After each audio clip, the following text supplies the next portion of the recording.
أعوذ بالله من الشيطان اللعين الرجيم. بسم الله الرحمن الرحيم.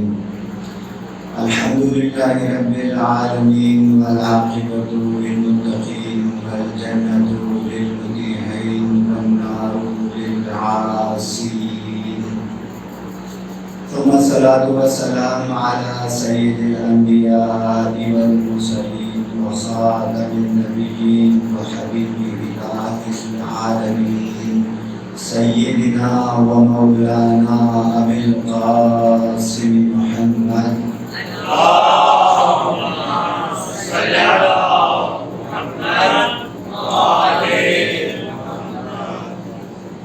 وعلى أهل بيته الطيبين الطاهرين المعصومين المظلومين المنتجبين المنتخبين الذين أذهب الله عنهم الرجس وطهرهم تطهيرا. اللهم صل على محمد وآل محمد. ولعنة الله على أعدائهم أجمعين من أول ظلمهم إلى يوم الدين الذين اشتروا الضلالة بالهدى فما ربحت تجارتهم وما كانوا مهتدين. أما بعد فقد قال الله تبارك وتعالى في كتابه المجيد وفرقانه الحميد وهو قوله الحق وهو أصدق الصادقين. بسم الله الرحمن الرحيم. ألف لام را كتاب أحكمت آياته ثم فصلت من لدن حكيم خبير. صلوات علی محمد.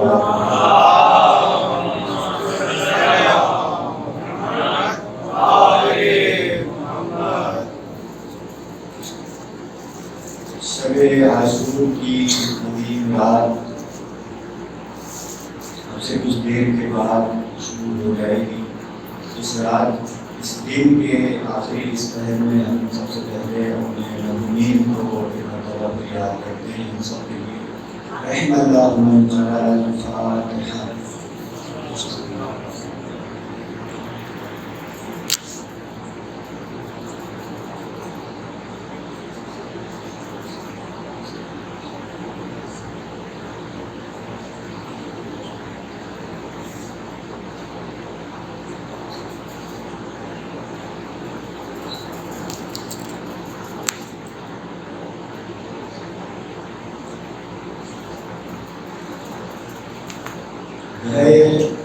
محرم کے عشرہ محرم کے لیے آخری ایام ہیں.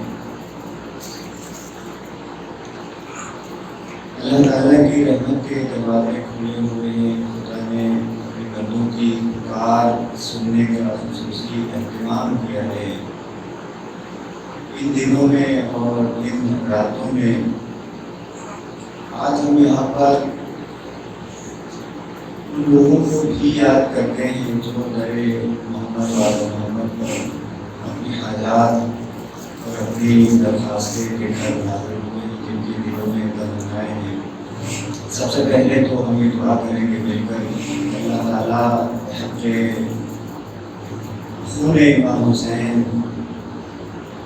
مظلومیت امام حسین اور حضرت کی اثارت ان کی قربانیوں کے صدقے میں تمام مومنین کی جملہ حوائج شرعیہ، دنیاویہ اور اخرویہ کو بارگاہ میں قبول منظور فرمائے. اسی طرح محرم کے ان ایام میں جو خانوادہ عصمت و طہارت اور رسول اللہ کے گھر والوں کے غم میں غمگین ہیں، اللہ تعالیٰ انہیں ان کی تمام زندگی میں سوائے غم اہل بیت کے کوئی اور دوسرا غم نہ دے. تمام محمد والے محمد کے چاہنے والوں کو دنیاوی اور اخروی جتنے بھی شرور ہیں، آفتیں، بلائیں ہیں، مشکلات ہیں، ان سب سے دور رکھیں. ان کی مشکلات میں آسانیاں فرمائیں. اسی طرح خاص طور پر وہ محمد والے محمد کے چاہنے والے جو اس وقت مریض ہیں، بیمار ہیں، یا جن کے گھروں کے افراد، جن کے عزیز بیمار ہیں، ہم یہ دعا کرتے ہیں مل کر مولا امام سجاد بیمار کربلا کے صدقے میں تمام مریضوں کو، خاص طور پر ان محمد والے محمد کے چاہنے والوں کو کہ جنہوں نے اجتماع سے دعا کیا ہے، ان کو شفائے عاجلہ اور کاملہ اپنی بارگاہ سے عنایت فرما۔ آخر میں ایک اور دعا ہم یہ کرتے ہیں، یہ دعا بھی ہمیں ائمہ معصومین علیہ السلام نے تعلیم دی ہے اور سکھائی ہے کہ روز عاشور کے دن جب مومنین آپس میں ایک دوسرے سے ان کی ملاقات ہو تو اعظم اللہ اجورنا و اجورکم بمصابنا بالحسین کے یہ کلمات ادا کرتے ہوئے ایک دوسرے کو کائنات کی اس عظیم مصیبت پر ایک دوسرے کو تعزیت بھی پیش کریں، اور ساتھ ساتھ یہ دعا بھی کریں کہ اللہ اس حجت دورہ کو، منتقم خون حسین کو ان کے ظہور میں تاجیل عطا فرمائے، اور ہمیں یہ توفیق عطا فرمائے کہ ہم ان کے رکاب میں خون حسین کا انتقام لینے والوں میں شامل ہوں۔ صلوات پڑھیں محمد و آل محمد۔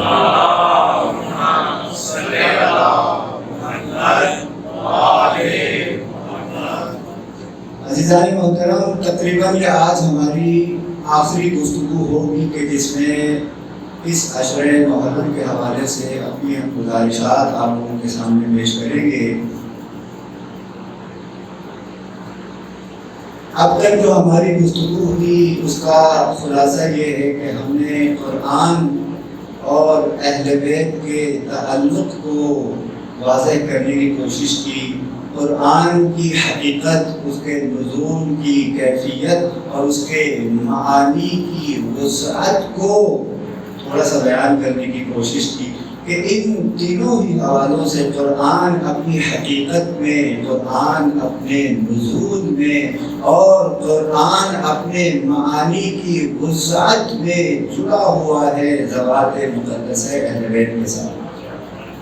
یہ اب تک کہ ہماری 8 جو مجالس ہوئی تھی ان کا اگر ہم خلاصہ آپ لوگوں کے سامنے پیش کرنا چاہیں یا ایک تعبیر میں یہ کہنا چاہیں کہ ان 8 مجالس کے درمیان کیا گفتگو ہوئی اور کیا بات ہوئی، اس کا جواب یہ ایک جملہ ہے کہ قرآن اپنی حقیقت میں، اپنے نزول میں اور اپنے معانی کی تعلیم میں جڑا ہوا ہے اہل بیت علیہ السلام کے ساتھ، کہ جس کی گواہی، جس کی بشارت، جس کا اعلان خود زبان رسالت سے ہوا ہے۔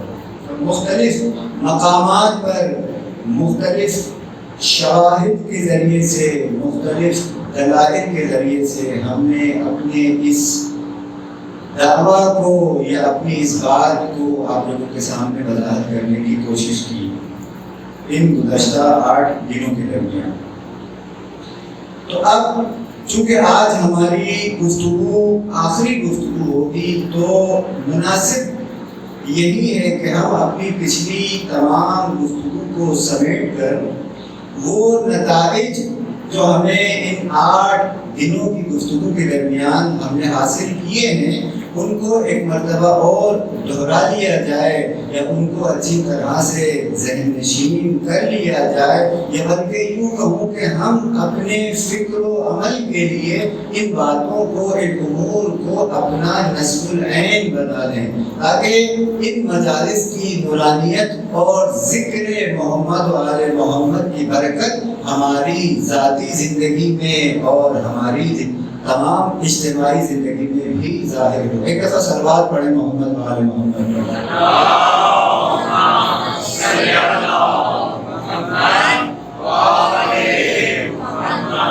عزیزان محترم، کل انہی نتائج کے حوالے سے ہم نے ایک گفتگو کی تھی، آپ لوگوں کے سامنے ایک بات رکھی تھی کہ قرآن کے معانی کو سمجھنے کے لیے انسان کا عربی زبان کے اوپر عبور اور اس کی مہارت کافی نہیں ہے۔ کیوں؟ اس لیے پہلی بات یہ ہے کہ قرآن کے معارف اور معانی تہ در تہ بے شمار معانی ہیں، لا تعداد معانی ہیں۔ قرآن کی کسی بھی ایک آیت کو آپ یہ نہیں کہہ سکتے کہ اس کے معانی کی حدود اور وسعتیں فرا جگہ پر آ کر ختم ہو جاتی ہیں، رک جاتی ہیں، ایسا نہیں ہے۔ اور قرآن کے جو ظاہری معنی ہے، لفظی معنی ہے، یہ قرآن انہی ظاہری اور لغوی معنی تک محدود بھی نہیں ہے۔ کل ہم نے اس کو مثال دی تھی آپ لوگوں کو۔ ممکن ہے آپ لوگوں میں سے کچھ احباب کے دلوں میں یہ سوال آئے کہ کس طرح سے وہ حدیث جو ہم نے آپ کو پیش کی تھی اسبق ابن نباتہ کی کہ وقت آخر امیر المؤمنین علیہ السلام نے اسبق کو جو پیش کی تھی، اس کا قرآنی پس منظر کیا ہے، اس کو قرآن سے آپ کس طرح سے جوڑیں گے، یا اس مطلب کے اوپر کوئی قرآنی دلیل یا کوئی قرآنی استناد آپ کس طرح سے پیش کریں گے۔ تو عزیزان محترم دیکھیں، ہم نے عرض کیا تھا ایک سادہ سا لفظ ہے عربی زبان کا والدین۔ والدین ہم اردو میں بھی کہتے ہیں، ماں اور باپ کو والدین کہا جاتا ہے۔ یہ آپ کو میں عرض کر دوں، عربی زبان میں باپ کو والد کہتے ہیں اور ماں کو والدہ، والدتن، والد اور والدتن۔ لیکن جب ان دونوں کو جمع کر کے ایک ساتھ ادا کیا جاتا ہے تو والدین پڑھا جاتا ہے، یعنی دو باپ۔ اگر والدین کا صحیح لفظی ترجمہ کیا جائے تو یہ دونوں مذکر کہلاتے ہیں۔ مذکر یہ عربی زبان کا قاعدہ ہے اور تقریباً تمام زبانوں میں اس طرح ہوتا ہے۔ مغرب اور عشاء کی نماز کو ہم جب دونوں نمازوں کے لیے ایک لفظ استعمال کرتے ہیں تو ایک کو غلبہ دے دیتے ہیں دوسرے کے اوپر، کہتے ہیں مغربین۔ حالانکہ یہ دو مغرب کی نمازیں نہیں ہوتی، ایک مغرب کی نماز ہوتی ہے اور ایک عشاء کی نماز ہوتی ہے۔ اسی طرح ہم کہتے ہیں ظہرین، ایک ظہر کی نماز ہوتی ہے اور ایک عشاء کی نماز ہوتی ہے۔ معذرت چاہتا ہوں، عصر کی نماز ہوتی ہے، لیکن ہم کہتے ہیں ظہرین، دو ظہر کی نمازیں۔ تو یہ عربی زبان میں ایک لفظ کو، ایک تعبیر کو دوسرے کے اوپر غلبہ دے دیا جاتا ہے تو کہا جاتا ہے دو ظہر کی نمازیں، دو مغرب کی نمازیں یا دو باپ۔ لیکن جو مقصود اور مراد ہوتی ہے وہ یہ ہے کہ ایک ظہر اور ایک عصر کی نماز، ایک مغرب اور ایک عشاء کی نماز۔ جب ہم والدین کہتے ہیں تو یہاں پر بھی جو ہماری مراد ہوتی ہے وہ کیا ہے؟ ایک باپ اور ایک ماں۔ صلوات پڑھیں محمد والے۔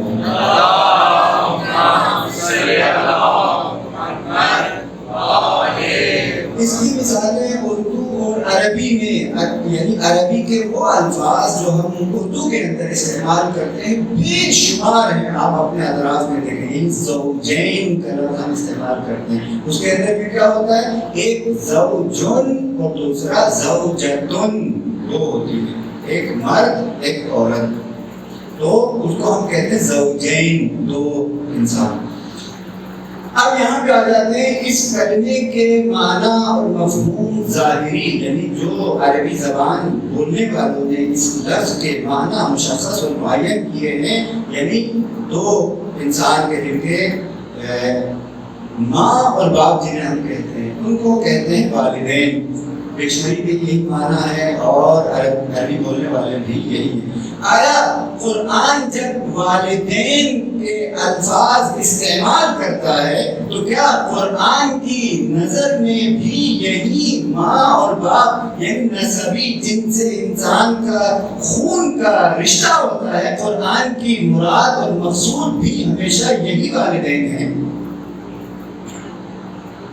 ہمارے کل کی جو گفتگو ہے اس کے نتیجے میں آپ لوگ اب یہ سمجھ گئے کہ لازمی طور پر ہمیشہ یہ معنی نہیں ہوتے۔ وہ جو ہم نے عرض کیا تھا کہ ظاہر اور باطن، در حقیقت قرآن کے جو مختلف معنی ہیں ان میں ظاہر اور باطن کا تعلق اور رابطہ ہوتا ہے۔ یہ ظاہری معنی جو لغت سے آپ کو سمجھ میں آتے ہیں، عربی بولنے والے جو آپ کو معنی بتاتے ہیں، وہ معنی بھی مراد ہو سکتے ہیں اور ہوتے ہیں، لیکن وہ قرآن کے آخری معنی نہیں ہوتے۔ اس معنی کی والدین کی اہمیت کو آپ قرآن مجید میں لیکن یہ لفظ کتنی مرتبہ اور کہاں کہاں پر استعمال ہوا ہے، لیکن اس کے ظاہری معنی بھی آپ کے مد نظر رہیں اور وہ باطنی معنی جو کل ہم نے آپ کو بیان کیے تھے اس کو بھی اپنے مد نظر رکھیں۔ دونوں ہی معنی قرآن کی معنویت اور قرآن کی حقیقت کے عین مطابق ہیں، عین مطابق ہیں۔ قرآن مجید میں والدین کا ذکر اللہ تعالیٰ نے اپنی وحدانیت کے ساتھ کیا ہے۔ وَقَضَىٰ رَبُّكَ أَلَّا تَعْبُدُوا إِلَّا اللَّهَ وَبِالْوَالِدَيْنِ إِحْسَانًا۔ قضا ربک، اللہ تعالیٰ کا یہ ازلی اور تکوینی ارادہ ہے، مشیت ازلی اور مشیت تکوینی الہی اس بات کے اوپر قائم ہے کہ اس کے علاوہ کسی کی عبادت نہیں کرو، وبالوالدین احسانا، اور والدین کے ساتھ نیکی سے پیش آؤ۔ یہ ایک آیت میں نے آپ سے عرض کیے، 4 مقامات پر والدین کا ذکر اللہ تعالیٰ نے اپنی کبریائی، اپنی توحید اور خدا کے شرک کرنے سے جہاں پر منع کیا ہے وہاں پہ والدین کا ذکر آیا ہے۔ ظاہری اعتبار سے آپ دیکھیں ماں باپ کے مقام اور ان کی عظمت کو یہ آیات ہمیں بتاتی ہے کہ ماں باپ کا مقام اور ان کی عظمت انسان کی زندگی میں کتنا زیادہ ہے۔ اس کی ایک وجہ میں آپ لوگوں سے عرض کرتا ہوں، ماں باپ کو اللہ نے اپنی توحید اور اپنے لا شریک ہونے کے ساتھ قرآن مجید میں بیان کیا ہے۔ اس کی ایک وجہ میں آپ کو عرض کر دیتا ہوں، وجہ یہ ہے کہ ہم اس ظاہری دنیا کے اندر، اس ظاہری زندگی کے اندر ہمارے وجود کا واسطہ ہوتے ہیں یہ ماں باپ۔ انہی ماں باپ کے واسطے سے ہمیں زندگی، ہمیں حیات اور زندگی کی تمام نعمتیں اور ہمیں اپنے وجود کے تمام کمالات انہی ماں باپ کے ذریعے سے ملتے ہیں۔ اگر ماں باپ کا وجود نہ ہوتا تو ہم بھی نہ ہوتے۔ پہلی بات، آج کل کی جدید سائنس نے اور علم نے یہ بات ثابت کی ہے، جینیٹکس کے جو علوم ہیں ان میں آپ کو پتہ ہے اولاد اپنے ماں باپ کی ظاہری خصوصیات کے ساتھ ساتھ ان کی روحانی اور اخلاقی عادات اور اطوار کو بھی ان کو عشق ملتی ہے۔ اگر کسی کی شکل بہت زیادہ خوبصورت ہے، اگر کوئی کسی کا بدن بہت زیادہ جو ہے اس میں خوبصورتی ہے، تنومند ہے، تو وہ اس کے ماں باپ کی وجہ سے بھی ہوتا ہے۔ بدن کی اور انسان کے جسم کی ظاہری شکل و شمائل میں انسان اپنے ماں باپ سے ان کو حاصل کرتا ہے۔ اسی طرح انسان کی روحانی، اس کی نفسانی، اس کی اخلاقی اور باطنی صفات بھی ماں باپ سے اس کو ملتی ہیں۔ لہذا یہ ہمیں ماں باپ کی اہمیت کو بتاتی ہے یہ آیت کہ انسان اگر خدا کے بعد انسان کی زندگی میں اگر کوئی ذات اور کوئی ہستی اہمیت اور مقام رکھتی ہے تو وہ ماں باپ کی ذات ہے۔ ماں باپ انتہائی زیادہ اہم ہے۔ ہم نے عرض کیا کیوں؟ ایک وجہ یہ ہے کہ ماں باپ واسطہ ہے فیض الہی کا، انسان کے وجود کا فیض، اس کے کمالات کا فیض، اس کی عادتوں کا فیض اور اس کے اطوار کا فیض جو انسان کو ملتا ہے وہ ماں باپ کے ذریعے سے ملتا ہے۔ یہ اس کے ظاہری معنی ہے۔ اور باطنی معنی کل ہم نے عرض کیا کہ پیغمبر اکرم نے ارشاد فرمایا کہ یہ ظاہری ماں باپ جو تمہارے اور اللہ کے درمیان واسطہ ہے تمہارے وجود کا، ہم یعنی میں اور علی بھی ابوا ہذہ الامہ، اس امت کے ماں باپ ہیں۔ اس پوری کائنات میں جو بھی فیض جاری ہے اللہ کا، اس کا واسطہ ہم ہیں۔ تکبیر، اللہ اکبر، تکبیر، اللہ اکبر، رسالت یا رسول اللہ، رسالت یا رسول اللہ،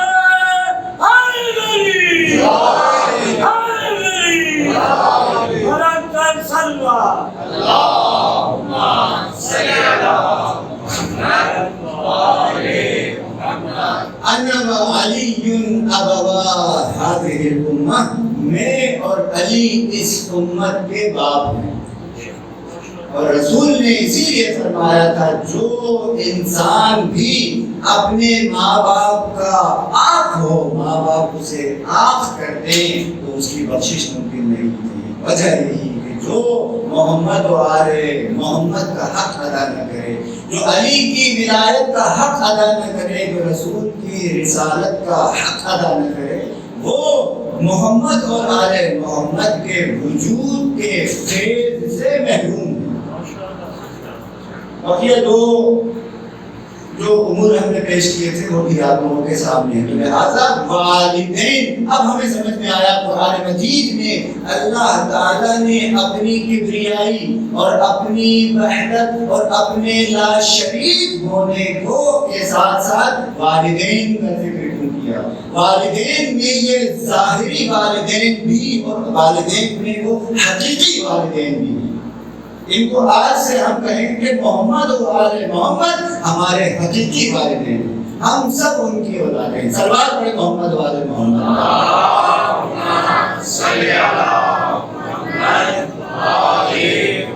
اب سمجھ میں آیا اس حدیث کے معنی اور مفہوم کے جہاں پر معصوم نے ارشاد فرمایا شیعتنا قد خلقوا من فاضل طینتنا، ہمارے شیعوں کو ہماری بچی ہوئی مٹی سے خلق کیا گیا ہے، کیونکہ ہمارے درمیان جو رابطہ ہے وہ ابوت اور بنوت کا ہے، یعنی وہ ہمارے باپ ہیں، ہم ان کے فرزند ہیں۔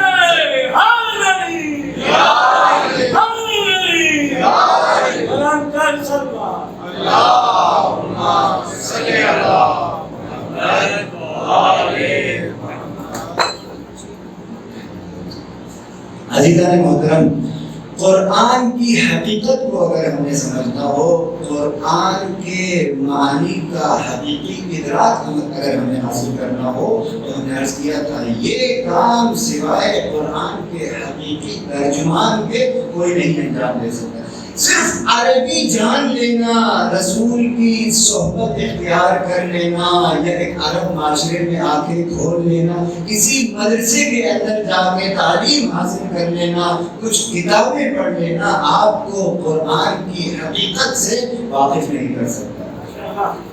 ہم نے عرض کیا تھا کہ صرف عربی کے کلمات نہیں ہے قرآن، اگر صرف عربی کے کلمات ہوتے، وقت ہمارے پاس نہیں ہے، لیکن کل میں نے آپ لوگوں سے عرض کیا تھا، صرف اشارہ کر رہا ہوں۔ قرآن مجید میں ایک سورہ ہے کہ جس کو سورۃ الحسین کہا ہے، امام جعفر صادق علیہ السلام۔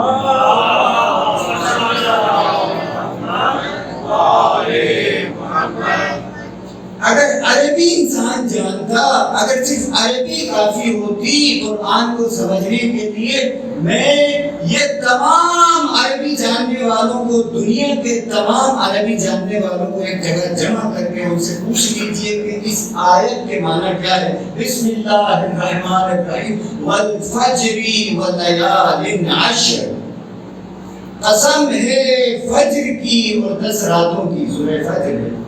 عربی بولنے والا وہ یہی سمجھے گا ایک صبح کا وقت اور رات جو ہے 10 راتیں۔ اب اس کے معنی کیا ہے، اس کے مفہوم کیا ہے، قرآن کی مراد اور مقصود کیا ہے؟ قرآن جہاں پہ کہتے ہیں والفجر ولیال عشر والشفع والوتر، عربی کے اعتبار سے یہ عام سے الفاظ ہیں، لیکن ان عام سے الفاظ کے معنی اور اس کا مقصود تمام عربی بولنے والے جمع ہو کر بھی نہیں دے سکتے۔ کسی کو نہیں پتا چلے گا کہ اس کے معنی کیا ہے جب تک ہمیں زبان عصمت سے یہ ہم تک یہ بات نہ پہنچے کہ اس سورے سے مراد اس سورے میں امام حسین اور ان کے معرکے کو اور ان کے قیام کو بیان کیا جا رہا ہے۔ والفجر ولیال عشر والشفع والوتر، ایک ایک لفظ کی تفسیر پوری طرح سے یہاں پر بیان کی گئی ہے۔ پھر اس کے بعد اگر عربی انسان سمجھ کر قرآن کو سمجھ پاتا تو اس سے آپ یہ سوال بھی کر سکتے ہیں کہ یہ جو قسمیں کھائی اللہ تعالیٰ نے، ان کا تعلق اس آیت کے ساتھ جو بات میں آ رہی ہے کیا ہے؟ الم تر کیف فعل ربک بعاد، آیا تم نہیں دیکھتے کہ اللہ تعالیٰ نے قوم عاد کے ساتھ کیا کیا؟ اگر عربی کافی ہوتی تو پہلی ان قسموں کا اور ان الفاظ کا اور ان عبارات کا جن کے معنی انتہائی واضح ہیں ان کے بعد والی آیات کے ساتھ تعلق کیا ہے یہ کوئی بھی نہیں سمجھ سکتا۔ جب تک قرآن کا حقیقی ترجمان آپ کو آ کر یہ نہ بتائے کہ والفجر سے کیا مراد ہے، ولیال عشر کسے کہتے ہیں، والشفع والوتر کیا ہے، اور ان سب کا تعلق قوم عاد کے ساتھ کیا ہے، کہتے صلوات پڑھے محمد والے اللہم صلی علی محمد۔ عجیب سورہ ہے سورہ فجر۔ ائمہ علیہ السلام کی جانب سے تاکید کے ساتھ یہ کہا گیا ہے کہ اس سورہ کو اپنی نمازوں کے اندر تلاوت کیا کرو، یہ وہ سورہ ہے جو تمہیں حسین سے جوڑ کے رکھے گی۔ اس سورے کی تعبیر، اس سورے کی تفسیر ذات مبارک امام حسین علیہ السلام ہے، اسی لیے اس سورے کی آخری آیات وہ ہے کہ جہاں پر ارشاد رب العزت ہوتا ہے یا نفس یا ایھا النفس ایتھا النفس المطمئنہ ارجعی الی ربک راضیۃ مرضیہ فادخلی فی جنتی وادخلی فی عبادی وادخلی جنتی، کہ اے نفس مطمئنہ پلٹ آ اپنے رب کی طرف۔ جو قسم کھائی جا رہی ہے سورے کی ابتدا میں، اس سورے کی انتہا میں اس کا نتیجہ ہمیں دیا جا رہا ہے کہ اے حسین اب واپس پلٹ کر آ جاؤ۔ صلوات پڑھے محمد صلی اللہ علیہ وسلم۔ عزیزان محترم، ایسا نہیں ہے کہ انسان قرآن کے حقائق اور قرآن کے معارف کو اتنی آسانی سے سمجھ لے۔ اس کو سمجھنے کے لیے جس طرح ہم نے عرض کیا تھا اس حدیث کے اندر فرمایا کہ اگرچہ وہ اہل سنت طریقے سے ہم تک پہنچی ہے، اس کے باوجود بھی جہاں پہ پیغمبر نے فرمایا کہ علمنی ربی فتعلمت وادبنی فتادبت، قرآن کی حقیقت کو دریافت کرنے کے لیے تعلیم اور ادب الہی کی ضرورت ہے، الہی ادب اور الہی تعلیم کی ضرورت ہے، جو صرف اور صرف در رسالت سے ہی مل سکتا ہے۔ یہ مشخص و معین ہے، یعنی اس بات سے کوئی انکار ہو ہی نہیں سکتا کہ قرآن کی حقیقت ہمیں صرف اور صرف محمد و آل محمد سے ملے گی۔ صلوات پڑھے محمد و آل محمد۔ صلی اللہ محمد آل محمد۔ کچھ اور باتیں تھی قرآن اور اہل بیت کی نسبت، قرآن اور اہل بیت کا تعلق۔ ایک اور حدیث آپ لوگوں کے سامنے پیش کرتا ہوں۔ رسول اللہ نے مولا کائنات سے یہ حدیث ارشاد فرمائی ہے، سورہ قل هو اللہ احد، آپ سب پڑھتے ہیں، اس کی فضیلت کے بارے میں اور اس کی معنویت کا بھی آپ لوگوں کو تمام کو علم حاصل ہے۔ ایک مرتبہ سورہ قل هو اللہ احد جو پڑھتا ہے اس کو ایک تہائی قرآن پڑھنے کے لیے 1/3 قرآن پڑھنے کا ثواب ملتا ہے، اور جو 2 مرتبہ پڑھتا ہے اس کو 2/3، اور جو 3 مرتبہ پڑھتا ہے اس کو 3/3، اور پورے مکمل قرآن کا ثواب ملتا ہے۔ یہ ہمیشہ یہی حدیث ہے۔ رسول گرامی اسلام جناب امیر المؤمنین کو مخاطب کرتے ہوئے فرماتے ہیں یا علی مثلک فی الناس کمثل سورۃ قل هو اللہ احد، اے علی تمہاری مثال لوگوں کے درمیان، انسانوں کے درمیان، نہ فقط یہ کہ مسلمانوں کے درمیان، رسول کی تعبیر میں آپ جو توجہ کریں، دقت کریں، فرمایا کہ مثلک فی الناس، لوگوں کے درمیان تمہاری مثال سورہ قل هو اللہ احد کی ہے جو اس کو قرآن سے حاصل ہے۔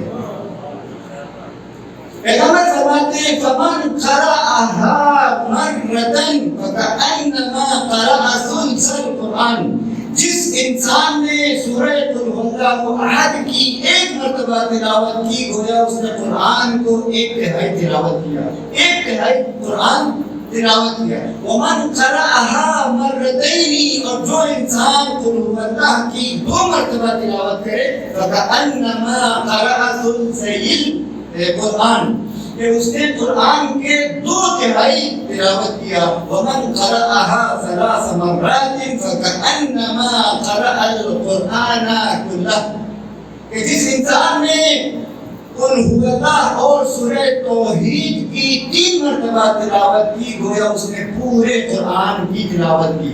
اب یہاں پہ دیکھیں قرآن کے لیے رسول اللہ کی جو تعبیر ہے کأنما، گویا، یعنی اس کا یہ پڑھ لینا ممکن ہے حقیقتاً وہ قرآن کے 1/3 2/3 اور پورے قرآن کو درک کرے نہ کر پائے، کأنما، گویا۔ لیکن جب مولا کائنات کی بات آئی تو فرمایا کذالک یا علی انت، اسی طرح اے علی تم، من احبک بقلبہ فقد ادرک ثلث الایمان، اے علی جس نے بھی تمہیں دل سے جس کے دل میں تمہاری محبت ہو فأدرک ثلث الایمان، اس کو ایمان کا 1/3 حصہ حاصل ہو گیا۔ فقد ادرک مطلب یہ ہے کہ یقیناً اس نے ایمان کا 3 حصہ حاصل کر لیا ہے۔ ومن احبک بقلبہ ولسانہ فقد ادرک ثلثی الایمان، اور جس انسان نے بھی اپنے دل سے اور اپنی زبان سے تم سے محبت کی، اس کو ایمان کے 2/3 حصے حاصل ہو گئے۔ ومن احبک بقلبہ ولسانہ ویدہ فقد ادرک الایمان کلہ، اور جس انسان نے بھی اپنے دل، اپنی زبان اور اپنے ہاتھوں سے تم سے محبت کی، اس نے پورا ایمان حاصل کر لیا۔ اب یہاں پر عزیزان محترم دیکھیں، عموماً ہم کیا کرتے ہیں، جو ہماری تعبیر ہوتی ہے زبان، اعضاء، پھر دل کا مرحلہ آتا ہے۔ ایمان کی آپ تمام مفکرین کی کتابوں میں جا کے چلے جائیں، ایمان کی جب ان سے تعریف پوچھی جائے تو کہتے ہیں اقرار باللسان، عمل بالجوارح و تصدیق بالقلب یا تصدیق بالجوارح۔ ایمان کی تعریف جب ان سے پوچھی جاتی ہے تو کہتے ہیں سب سے پہلا درجہ ایمان کا زبان سے اقرار ہے، دوسرے مرتبے پر انسان اپنے اعضاء کے ذریعے سے عمل کرے، اور تیسرا درجہ ایمان کا تصدیق قلبی ہے۔ اگرچہ بہت سارے علماء کہتے ہیں ایمان کی حقیقت یہی تصدیق قلبی ہے۔ یہ علماء نے تعریف کی ہے، رسول اللہ نے اس حدیث میں اس ترتیب کو بیان کیا ہے، پہلے دل، پھر اس کے بعد زبان، پھر اس کے بعد اعضاء و جوارح۔ فرمانا یہ چاہتے ہیں کہ جو ایمان کی منزلیں ہیں وہ جب تک میزان تمار کی طرح انسان سولی پہ نہ چڑھ جائے اس کو نہیں ملے گی۔ تکبیر، اللہ اکبر، میری رسالت، یا رسول اللہ،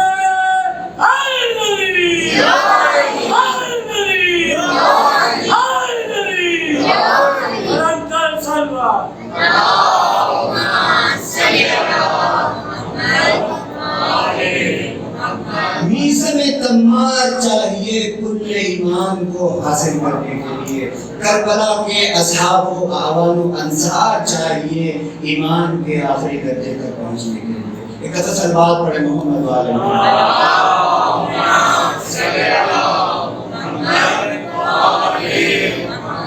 تو عزیزان محترم، قرآن اور محمد والے محمد، پیغمبر نے یہ ارشاد فرما دیا، زبان صداقت سے یہ بات کہی جا چکی ہے کہ لن یفترقا، قرآن اور اہل بیت کے جدائی ہو ہی نہیں سکتی۔ کوئی اگر کرنا بھی چاہے تو قرآن اور اہل بیت میں کبھی جدائی نہیں ہو سکتی۔ نہ فقط یہ کہ جدائی نہیں ہو سکتی بلکہ قرآن کا فیض اور قرآن کی نورانیت صرف اسی دروازے سے ہمیں ملے گی۔ ایک مثال میں عرض کرتا چلوں، کل چونکہ میں نے اس کی بات کی تھی تو یہاں پہ میں اس کو بیان کرنا اپنے لیے ضروری سمجھتا ہوں۔ قرآن کی تفسیر کے حوالے سے جو ہم نے یہ آپ لوگوں کے سامنے بات کی کہ قرآن کی تفسیر، حقیقی تفسیر اور قرآن کے حقیقی معنی صرف اسی گھر سے ملیں گے، کہیں اور سے نہیں ملیں گے۔ ایک مثال میں عرض کرتا ہوں، مولانا امام جعفر صادق علیہ السلام کا ایک قول بھی تھا، وہ آپ چونکہ اس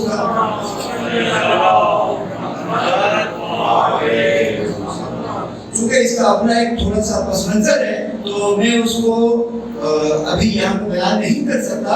یہ حدیث جو خود مولانا امام جعفر صادق علیہ السلام نے توحید صدوق، آپ کو ایڈریس دے دوں، آپ خود جا کے اس کو پڑھ لیں۔ توحید صدوق ہماری کتاب ہے، توحید کے اوپر انتہائی ایک شاہکار کتاب ہے، شیخ صدوق علیہ الرحمہ نے لکھی ہے۔ توحید صدوق کی حدیث نمبر 6 ہے، 6ٹھی حدیث ہے۔ جو نسخہ میں نے دیکھا تھا اس کی صفحہ نمبر 92-93 جو ہے وہاں پر موجود ہے۔ ممکن ہے اس کا ایڈیشن اگر آگے پیچھے ہو جائے تو صفحے کا نمبر آگے پیچھے ہو سکتا ہے، لیکن حدیث جو ہے نمبر 6 ہے اس کی، 6 نمبر حدیث توحید صدوق کی 2 صفحے سے زیادہ کے اوپر مشتمل یہ حدیث ہے۔ میرا یہ ارادہ تھا کہ اس پورے 2 صفحے کی حدیث کو آپ لوگوں کے سامنے پیش کروں تو آپ لوگ اندازہ لگائیں، دیکھیں کیا معارف توحید کے محمد والے محمد نے بیان کیے۔ بڑی طویل حدیث ہے۔ اس کا پس منظر یہ ہے کہ امام جعفر صادق علیہ السلام یہ ارشاد فرماتے ہیں کہ فلسطین کا ایک وفد آیا 5ویں امام محمد باقر علیہ السلام کی خدمت میں۔ فلسطین سے اٹھ کے آیا ہے ایک وفد امام کی خدمت میں اپنے سوالات لے کر۔ سوالات امام کی خدمت میں پیش کیے، مختلف سوالات قرآن اس کی تفسیر کے متعلق، اور جو ان کے سوالات تھے تفسیرات آپ کے حدیث میں درج نہیں ہے۔ پھر اس کے بعد اس وفد نے یہ بھی کہا مولا ہمارا ایک اور بھی بہت بڑا مسئلہ ہے، اس کو بھی آپ حل فرمائیں۔ تو وہ مسئلہ کیا ہے؟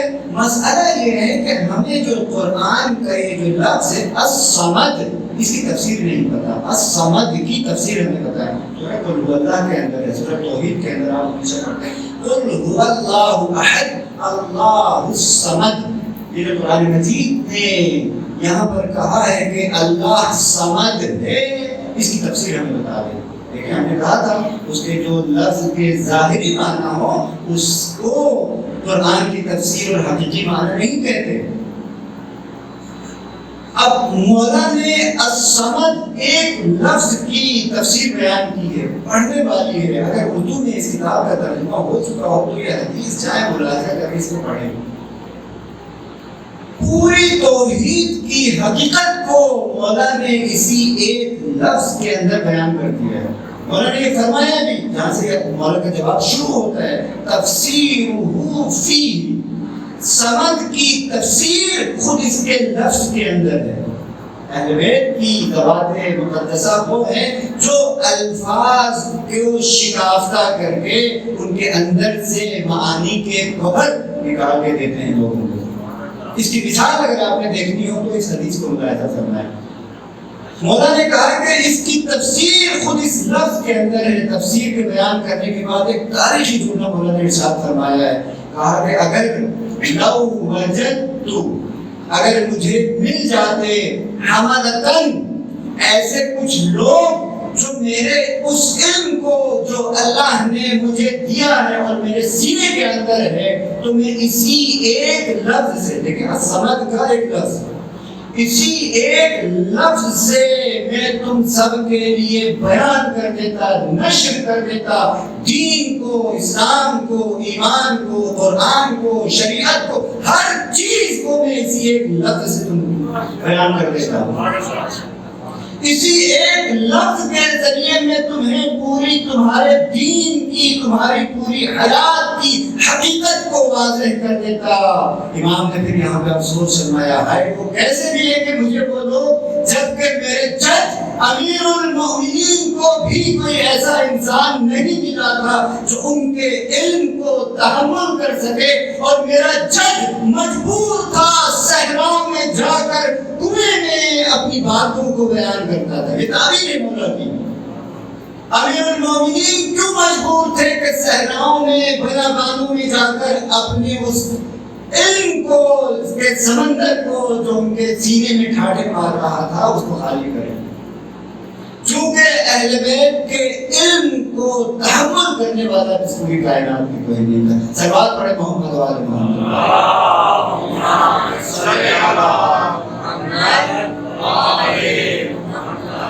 عزیزان محترم، پڑھیں اہل بیت علیہ السلام کی سیرت کو، ان کی تعلیمات کو، ان کی ان احادیث کو جس میں انہوں نے حقیقت توحید کی، حقیقت دین کی اور حقیقت اس زندگی کی بیان کی ہے. انسان کی زندگی کا کوئی گوشہ ایسا نہیں ہے کہ جس کے بارے میں واضح پیغام ہمیں اہل بیت کی تعلیمات میں نہ ملتا ہو. یہ ہماری بد نصیبی ہے، یہ ہماری بد نصیبی ہے کہ ہمارے معاشروں میں بھی اور ہمارے منبر سے بھی اہل بیت کے معارف کو اس طرح سے بیان نہیں کیا جاتا کہ جس طرح سے اس منبر کا حق ہے اور ہماری زندگیوں کے اوپر جو اہل بیت کا حق ہے اس کو ادا کرنے کے لیے ہم بھی اس طرح سے کوشش نہیں کرتے. عجیب علم کے اور معانی کے سمندر ہیں یہ روایات اور وہ دعائیں جو اہل بیت علیہ السلام نے ہمیں تعلیم ارشاد فرمائی ہیں. عجیب معارف ہیں. ہم نے عرض کیا تھا خاص طور پر وہ اہل بیت کی جو دعائیں ہیں صحیفہ سجادیہ کی صورت میں یا مفاتیح الجنان میں دعائے عرفہ ہے. اب آپ ان کو دیکھیں، توحید کے، امامت کے، ولایت کے، رسالت کے، اخلاق کے، فلسفے کے وہ تمام مسائل جو آپ کو دنیا کی کسی کتاب میں نہیں ملیں گے، ائمہ کی دعاؤں کے اندر ملیں گے. ایسا سوال کریں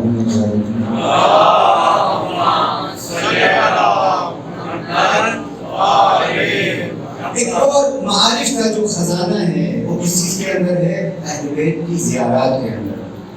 دیکھیں، ہمیں اگر پڑھنا ہو، کچھ سیکھنا ہو، کچھ حاصل کرنا ہو تو یہ 3-4 چیزیں اپنے مد نظر رکھیں. قرآن، اہل بیت کی احادیث، اہل بیت کی دعائیں اور چوتھی چیز اہل بیت کی زیارات کہ جن کے ذریعے سے ہم اہل بیت سے توسل اور تمسک کرتے ہیں، ان سے اپنا رشتہ اور تعلق جوڑتے ہیں. بعض زیارات کے اندر بھی عجیب معانی ہیں.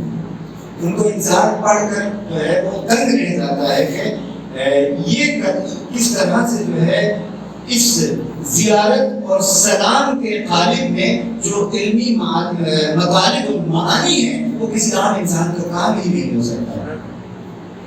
تو لہٰذا اہل بیت کے مکتب سے فائدہ اٹھانے کے لیے ان 4 چیزوں کو ہمیشہ اپنے مد نظر رکھیں. خصوصی طور پر قرآن، احادیث، دعائیں اور زیارات.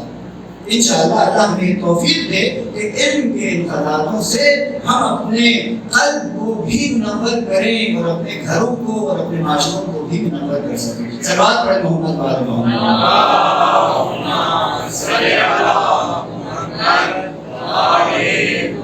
عزیزان محترم، ایک اور جو ہم موضوع اپنی تقاریر میں ہمیشہ پیش کر رہے ہیں اور اس کو ساتھ ساتھ لے کر چل رہے ہیں وہ ہے قرآن مجید اور امام حسین علیہ السلام کی ذات مبارک. کہ اس اپنے قیام کے دوران مدینہ سے کربلا سے کوفہ اور کوفہ سے شام تک جو امام حسین علیہ السلام نے جن آیات کا اور قرآن کی جن نورانی کلمات کی تلاوت کی ہے ان کو تبرکاً ہم ایک دو اپنی مجلسوں میں بیان کر کے اس کے پیغام کو بھی آپ تک منتقل کرنے کی کوشش کرتے ہیں. آج آخری دن تقریباً ہماری تقریب کا ہے اور کل ہمارے بھائی نے یہ پوچھا بھی ہے کہ سر اقدس سے امام حسین علیہ السلام نے بعد شہادت سورہ کہف کی تلاوت کی تھی، اس کی وجہ کیا ہے، اس کا فلسفہ کیا ہے؟ وجہ اور فلسفہ مجھ جیسے ایک ابتدائی سے طالب علم کے لیے بیان کرنا تو شاید مشکل ہے بلکہ ناممکن ہے. وہ کچھ باتیں جو ہم نے علماء سے سنی ہیں، اپنے اساتذہ سے سنی ہے اور کچھ کتابوں میں پڑھا ہے، 1 یا 2 نقطے اس کے عرض کر کے انشاءاللہ آج اپنی مجلس کے مسائل کی طرف ہم جاتے ہیں. آیات جو امام حسین علیہ السلام نے تلاوت کی ہے ہم تمام کو پیش نہیں کر سکے. بہت ساری آیات تھی کہ جو امام حسین نے تلاوت کی ہے لیکن ہم اپنی مجالس کے دوران ان کو پیش نہیں کر سکتے. بعض انتہائی اہم آیات بھی تھی جو رہ گئی ہم پیش نہیں کر سکے. آج عاشور کے بعد جو امام حسین کے سر اقدس نے تلاوت کی ہے مختلف آیات کی ان کے بارے میں. پہلی تو یہ کہ کون کون سی آیات اور وہ آیات کن کن صورتوں میں ہیں اس بارے میں بھی جو ہے مختلف روایات ہمارے پاس موجود ہیں. پہلی بات صرف ایک سورہ کہف کی تلاوت نہیں کی بلکہ دوسری آیات کی بھی تلاوت کی ہے. سورہ کہف میں سے بھی صرف ایک آیت کی تلاوت نہیں کی بلکہ بہت ساری آیات کی تلاوت کی ہیں. تو دو روایتوں کی طرف میں انشاءاللہ اشارہ کروں گا. پہلی بات. دوسرا یہ کہ کسی ایک یا دو جگہ میں نہیں کی ہے یہ امام حسین کے سر نے ان آیتوں کی تلاوت بلکہ شیخ علی فلسفی انہوں نے ایک کتاب لکھی ہے کہ جس میں انہوں نے اس بات کو پیش کیا ہے کہ سر مبارک نے 120 مقامات پر یہ قرآن کی آیات کی تلاوت کی. کربلا سے کوفہ، کوفہ سے شام. اس منزل کے اندر امام حسین کے سر نے قرآن کی تلاوت کی ہے نوک نیزہ کے اوپر 120 مقامات کے اوپر. 120 کا عدد بھی ذکر ہوا. اب تیسرا مسئلہ جو ان آیات کی تلاوت کے حوالے سے ہے وہ انتہائی اہم ہے. ممکن ہے ہمارے بہت سے نوجوان بھائیوں کے ذہن میں یہ سوال ابھرے کہ ان آیات کو جو امام حسین علیہ السلام نے تلاوت کیا کس نے سنا، کن لوگوں نے سنا اس کی تلاوت کو. یہاں پہ بھی جو ہے تقریباً جو ہے دو باتیں یہاں پہ کی جا سکتی ہیں. بعض لوگوں کا خیال ہے کہ نوک نیزہ سے جن آیات کی تلاوت کی گئی اس کو تمام انسانوں نے، تمام لوگوں نے سنا، جبکہ بعض علماء کا، ہمارے جیت علماء ہیں جن میں سے انہوں نے کہا کہ سر مبارک سے قرآن کی تلاوت یہ کرامات مخصوصہ اور معجزات ائمہ میں سے تھا. اس کو درک کرنے کے لیے، اس معجزے کو پانے کے لیے یہ جو ہے ہر انسان اس کو نہیں پا سکتا بلکہ کچھ مخصوص افراد تھے جو جنہوں نے ان آیات کی تلاوت کو سر اقدس سے سنا. اس کی ایک دلیل بھی پیش کرتے ہیں. وجہ کیا ہے؟ اگر سر اقدس کی تلاوت تمام لوگ سنتے تو کوفہ کے اندر، شام کے بازاروں کے اندر ایک جنگ کی صورتحال پیش آ جاتی اور وہاں کے حالات بہت زیادہ خراب ہو جاتے. لوگوں کے دلوں کو جھنجھوڑ کر ان میں جو ہے وہ ایک عجیب قسم کا انقلاب برپا ہو جاتا ہے. لیکن تاریخ کی کسی کتاب میں ہمیں نہیں ملتا کہ جب اسرا کا قافلہ کوفے میں داخل ہوا، شام میں داخل ہوا تو لوگوں نے کوئی مزاحمت کی ہو اور حکومت وقت کے خلاف کوئی قیام کیا. ایسی کوئی تاریخی روداد ہمیں تاریخی کتابوں میں نہیں ملتی. یہ ایک قرینہ بنتا ہے کہ یہ جو آیات جنہوں نے سنی ہیں وہ مخصوص افراد تھے. کیسے مخصوص افراد؟ کون تھے ان میں شامل؟ زید ابن ارقم جیسے صحابی رسول تھے. زید ابن ارقم جو پیغمبر اکرم کے صحابی ہیں. پہلی ایک روایت زید ابن ارقم سے منقول ہے. یہ روایت مختلف کتابوں کے اندر موجود ہے.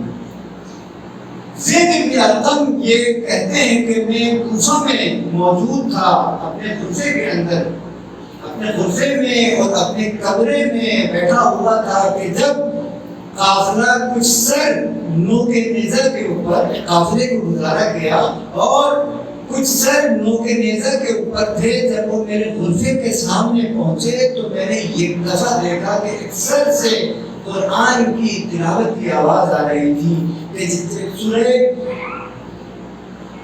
کہف کی یہ آیات اس سے تلاوت کر رہا تھا کہ افحسبتم ان اصحاب الکہف والرقیم کانوا من آیاتنا عجبا.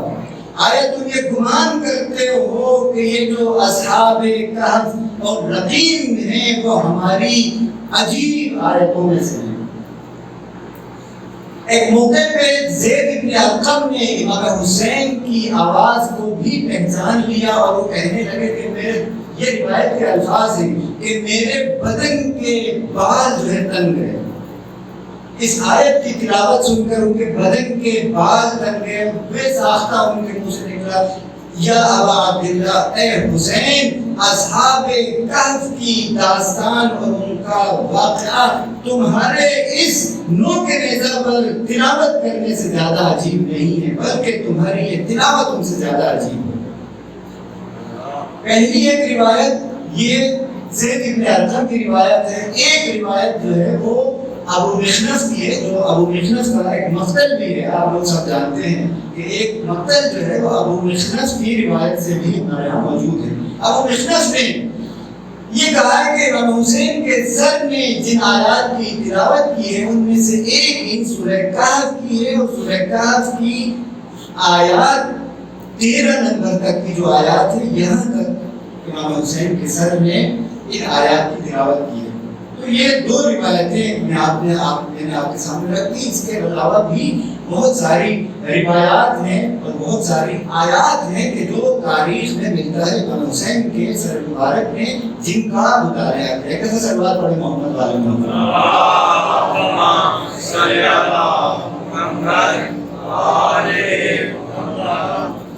مصائب کے لیے ہمارے پاس بہت کم وقت بچا ہے اور نہیں معلوم آپ لوگ بھی تھک گئے ہوں گے. ایک مرتبہ اور سلوات پڑھے محمد والے.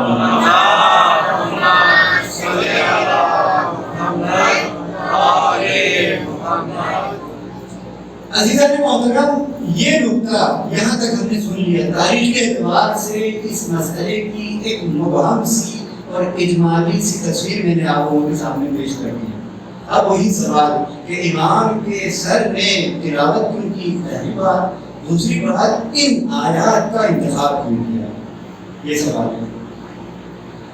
یہاں پہ بھی دیکھیں قرآن کی طرح، قرآن کے متعلق اب تک جو ہم نے بات کی ہے وہ کیا ہے؟ ایک اس کا ظاہر ہے اور ایک اس کا باطن ہے. امام حسین کے سر نے ان آیات کو تلاوت کیا کہ اصحاب کہف اور رقیم جو ہے، کیا تم یہ گمان کرتے ہو ہماری جو ہے وہ عجیب آیتوں میں سے ہیں؟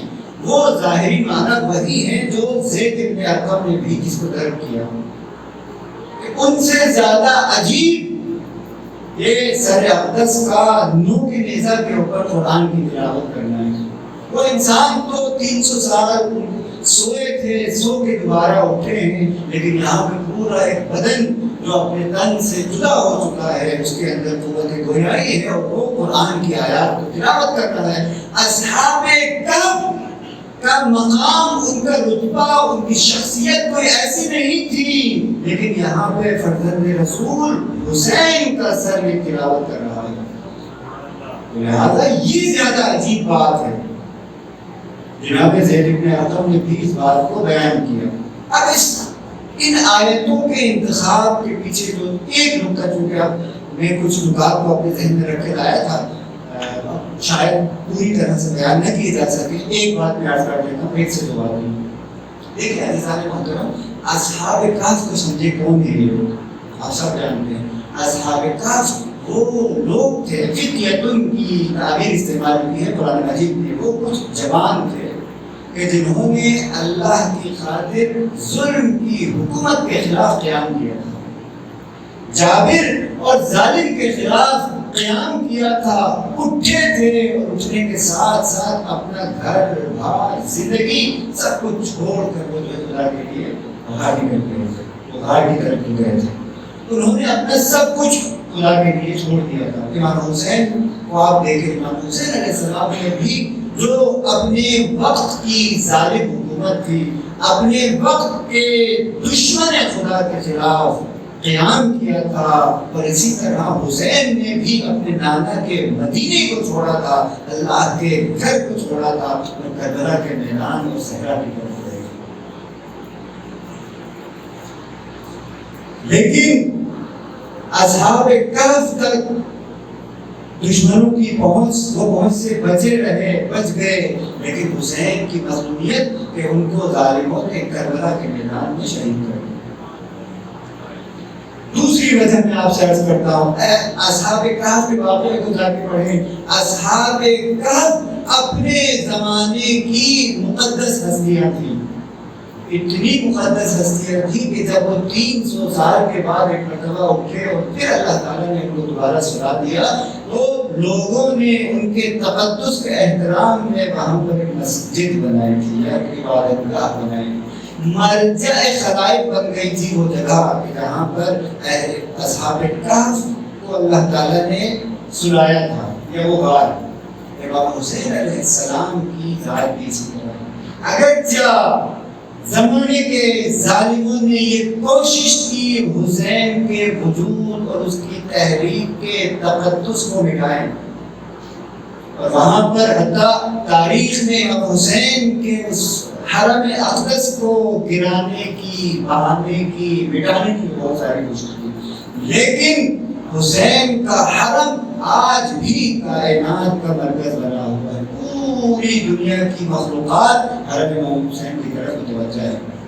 وہ ہدایت کا نور ہے، وہ ہدایت کا مینار ہے کہ جو جس کی روشنی اور جس کی ہدایت اس وقت پوری دنیا میں پھیلی ہوئی۔ اصحاب کہف کے وجود کو قرآن مجید نے دوسرے انسانوں کے لیے ہدایت اور قیامت کے اوپر ان کے ایمان کی دلیل قرار دیا ہے۔ امام حسین علیہ السلام کا وجود بھی اسلام کی حقانیت اور قیامت کے وجود کی دلیل ہے۔ صلوات پڑھیں محمد علیہ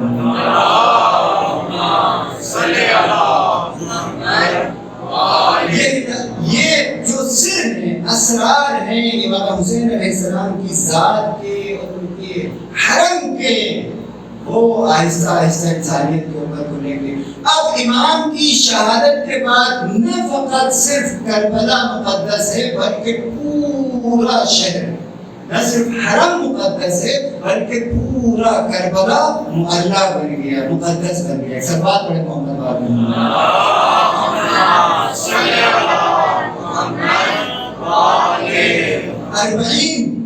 اربعین کو آپ دیکھیں، وہ امام حسین کی نورانیت کا مظہر جو ہمیں زمانے میں نظر آتا ہے۔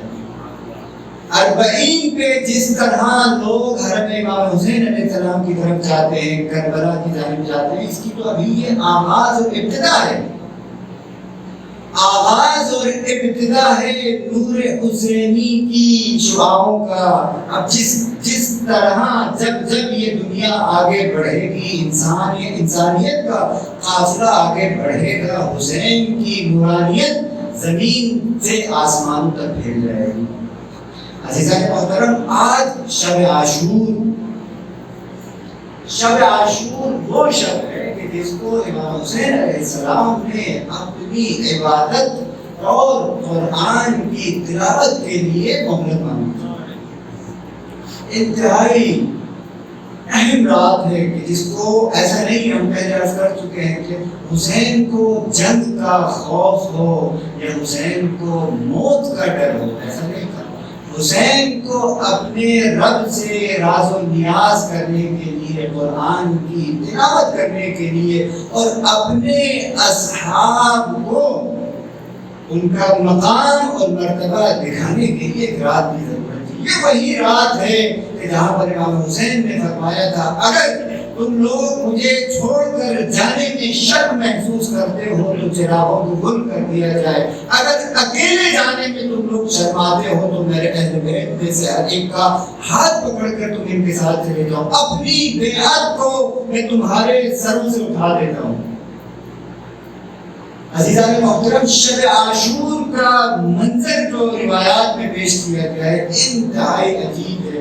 اس منظر کو، شب عاشور کی روایات کو منبر سے سننے کے علاوہ میں آپ لوگوں سے درخواست کروں گا انتہائی تنہائی میں جا کے ضرور ان کا مطالعہ کریں، وہ کیفیت اپنے اندر پیدا کرنے کی کوشش کریں جو شب عاشور میں امام حسین خیمگاہ اور اصحاب کے درمیان موجود تھی۔ وہ آپ کو ممکن ہے بعض دفعہ منبر سے خطیب جو آپ تک اس کو پوری طرح سے منتقل نہ کر پائے، آپ اور آپ کا خدا، آپ اور آپ کے مولا ہونے چاہیے کہ جن کے درمیان آپ گفتگو کر کے اپنے مولا سے اس کیفیت کو، اس حالت کو، اس فضا کو سمجھنے کی کوشش کریں۔ عزیزان محترم، شب عاشور کے بعد روز عاشور وہ دن تھا کہ جب قربانیاں دینا شروع کی اصحاب امام حسین علیہ السلام نے۔ سب سے پہلے اصحاب اپنی قربانیاں دے چکے، اہل بیت کی قربانیاں دینے کی جب نوبت آئی، روایات مختلف ہیں۔ بعض روایات کا یہ کہنا ہے کہ اہل بیت سے سب سے پہلے جو قربانی پیش کرنے کے لیے آگے بڑھا وہ امام کا جوان سال علی اکبر، شہزادہ سب سے پہلے آگے بڑھا۔ بابا جان اب اصحاب اپنی قربانیاں پیش کر چکے، میرے جو عموزادے ہیں، میری جو پھوپھیوں کی اولاد ہیں، ان سب سے پہلے میں آپ پر اپنی جان قربان کرنا چاہتا ہوں۔ مختلف روایات آپ نے سنی ہیں، کل بھی میں نے ایک روایت پیش کی تھی آپ لوگوں کے سامنے کچھ دن پہلے۔ اسی روایت میں ملتا ہے کہ جناب اکبر جب امام حسین علیہ السلام کے پاس اجازت مانگنے گئے، استأذن یأذن یا اذن، امام حسین نے بغیر کسی چنو چرا کے اپنے جوان بیٹے کو اجازت دے دی۔ بھائی کا بیٹا آتا تھا امام حسین کے پاس، امام حسین اس کو اجازت نہیں دیتے تھے، اصحاب آتے تھے ان کو اجازت نہیں دیتے تھے۔ بعض روایات میں اس طرح بھی ہے، اصحاب کے لیے بھی کچھ کلمات ملتے ہیں، لیکن اپنی اولاد کے لیے اکبر آیا تو فوراً امام حسین نے جناب اکبر کو اجازت دے دی۔ سنتے رہتے ہیں آپ لوگ ہمیشہ جناب شہزادہ علی اکبر کی وہ کیفیت کہ جس میں انہوں نے وداع کیا ہے اپنے بابا سے اور اپنے گھر والوں سے۔ ایک میں آپ لوگوں سے عرض کروں اس مقام پر بھی کہ جب امام حسین نے شہزادہ علی اکبر کو سورہ مقتل بھیجا ہے تو قرآن کی تلاوت، ایک آیت کی تلاوت کی ہے۔ جب اکبر کو تیار کر کے امام حسین نے اشقیاء کی جانب بھیجا تو یہ روایت کے الفاظ ہیں، نظر اسم منہ، امام حسین نے ایک ایسے شخص کی طرح اکبر کو دیکھا کہ جس کی تمام امیدوں پہ غالب پہ گیا ہو۔ نظر اسم منہ، ایک ایسے شخص کی طرح اکبر کو جاتے ہوئے دیکھا کہ جس کی امیدیں ٹوٹ چکی ہوں۔ اس موقع پر جناب امام حسین نے ارشاد فرمایا، اے اللہ گواہ رہنا، قد برز الیہم غلام، ایسا ایک جوان اب ان اشقیاء کی جانب بڑھ رہا ہے کہ جو اشبہ الناس خلقا وخلقا ومنطقا برسولک، جو شکل و صورت کے اعتبار سے، سیرت و کردار کے اعتبار سے، منطق و گفتار کے اعتبار سے سب سے زیادہ تیرے رسول کا شبیہ ہے۔ وَكُنَّا إِذَا اشْتَقْنَا، اے میرا اللہ ہم جب کبھی بھی تیرے رسول کی زیارت کے مشتاق ہوتے تھے تو ہم اکبر کی جانب، اکبر کے چہرے کو دیکھتے تھے۔ اس طرح جناب اکبر بڑھے گئے۔ عزیزان محترم،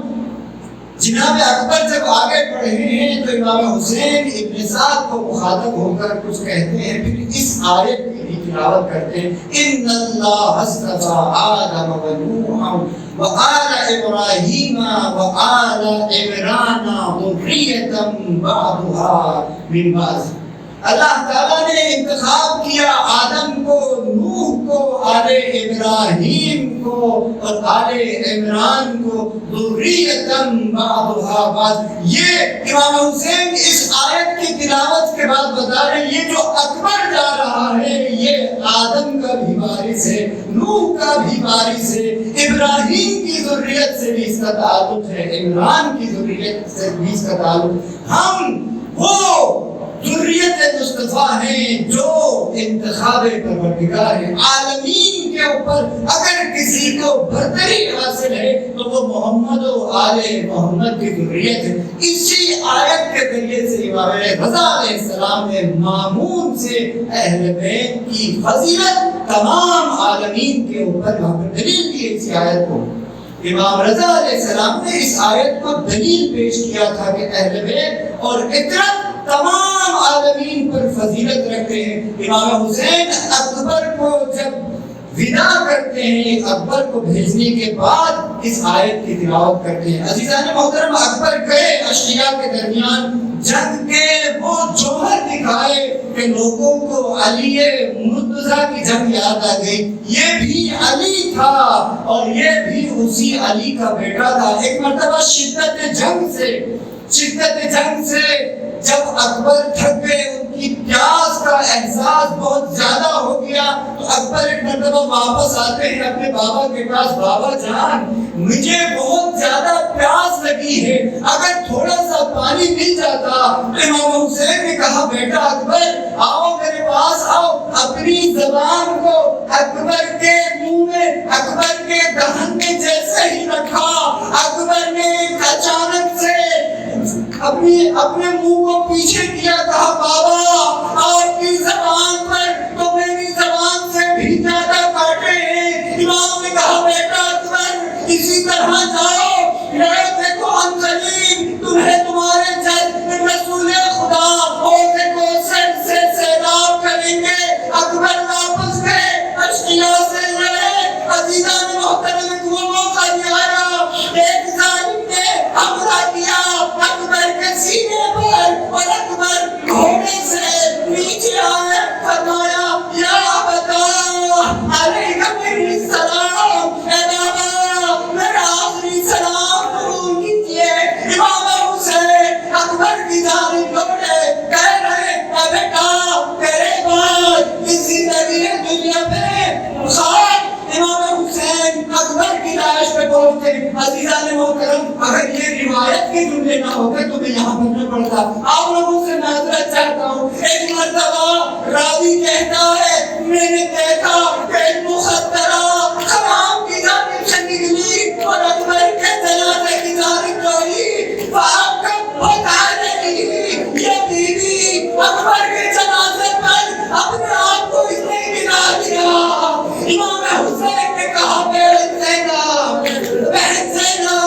امام نے جناب زینب کبریٰ کو واپس قیام حسینی کی جانب پہنچایا۔ عزیزان محترم، بس آخری دو جملے آپ لوگوں کو پیش کرتا ہوں۔ عزیزان محترم، روایات میں جناب زینب کبریٰ کے حوالے سے، جناب زینب کبریٰ اور امام حسین کے حوالے سے جناب اکبر کی جب شہادت ہوئی ہے، روایت کے یہ الفاظ ہیں، مولا جب اکبر کے جنازے پر پہنچے ہیں تو اپنے رخساروں کو اکبر کے رخساروں پر رکھا ہے، خود کو گرایا نہیں ہے امام نے، لیکن جناب زینب کے حوالے سے دو مقامات ہمیں روایات میں ایسے ملتے ہیں کہ جہاں پر روایات میں یہ بات ہے کہ زینب نے اپنے آپ کو جنازوں پر گرا دیا۔ پہلا موقع اکبر کا جنازہ تھا، فَأَكَبَّتْ عَلَيْهِ، زینب نے اپنے بھانجے کے لاشے پر خود کو گرا دیا۔ اور دوسرا